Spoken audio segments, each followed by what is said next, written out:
और सरकार से भी मैं निवेदन करूंगा कि ये जो है अदारों पे जब तक सरकार निगाह नहीं रखे, क्योंकि हमारा समाज में आपस में धर्मों का भी बंटवारा हो गया, बीच में पंथ बन गए बहुत। मैं नाम नहीं लेता, सिख में है, सारे में है, बीच में कई पंथ ऐसे बन गए, वो डिक्टेटर बन गए। वो अपने अपने उन्होंने वोटिंग के हिसाब से अपने जो उनके सेवादार हैं वो वोटिंग के हिसाब से उन्होंने इकट्ठे कर दिए, और राजनीति के लोग जो हैं ये भी उनके पास जाते हैं ताकि वोटें दे लें। तो ईमानदारी तो होगी वहाँ पे खत्म।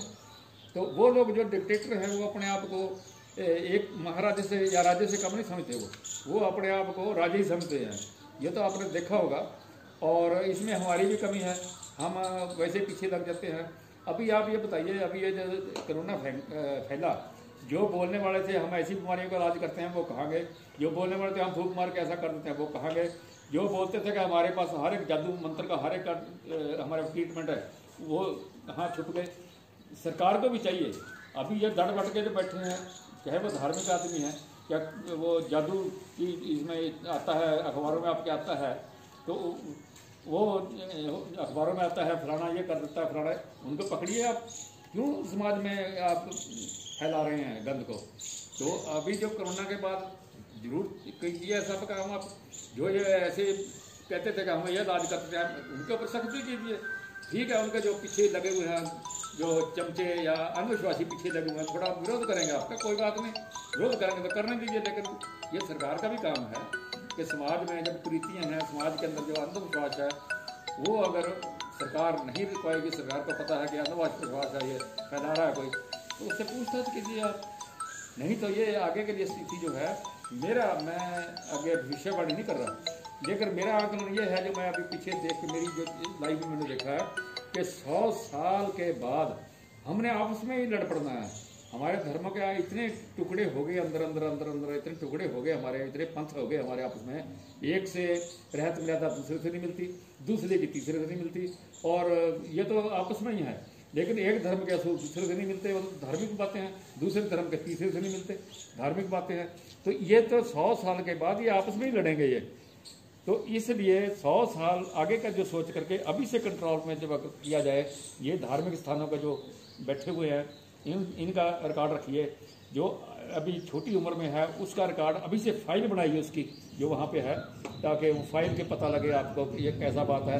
और मैं तो ये भी बताऊँगा आपको, ये भी मैं देखूँगा, ये भी मैं सोचता हूँ कि कुछ धार्मिक स्थानों पर तो ऐसे लोग बैठे हुए होंगे जो कि 2 नंबरी काम कर रहे हैं, सिर्फ धर्म का लबादा डाल के, धर्म के स्थान का प्रचार करके 2 नंबरी काम कर रहे हैं। वो 2 नंबरी करते होंगे, वो उसमें नशा भी बिक्री होता होगा, उसमें और भी बातें होती होंगी, और भी जो कमियां हैं समाज की वो उसमें होती होंगी।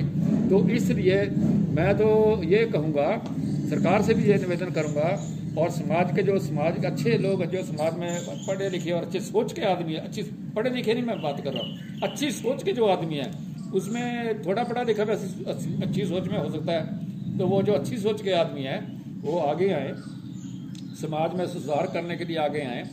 और ये जो हॉस्पिटल बनाने की बात है, या आप मजबूर करें उनको, जो महंत और ऐसे बड़े आदमी बैठे हुए हैं बड़े बड़े डेरों में, और बड़े बड़े जो मठों में, और बड़े बड़े गुरुद्वारों में बड़े बड़े बैठे हुए हैं जो दबा करके पैसा, उनको बोलें हॉस्पिटल बनाइए, आप स्कूल बनाइए, हॉस्पिटल बनाइए।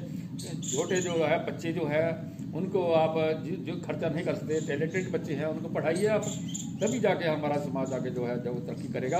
अगर हम अभी मैंने ये जो कोरोना से सीखा है, और आपने भी सीखा होगा इतने दिन में, तो इसलिए पहले वाले वो हालात जो है वो नहीं चलेंगे।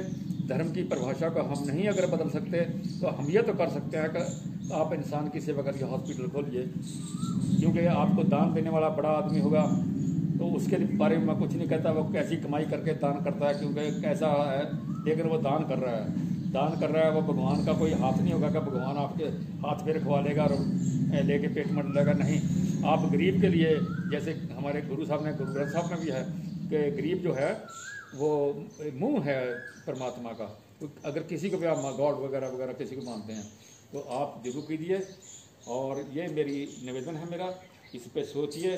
और ये नहीं कि मेरी बात को सुनकर तलखी में आ गया कमेंट्स डालने शुरू कर दें, तो मेरे को फर्क भी कुछ नहीं पड़ता, क्योंकि मैंने जो बोलना बोल दिया, और मैं आगे भी बोलता रहूँगा। ये तो हमारी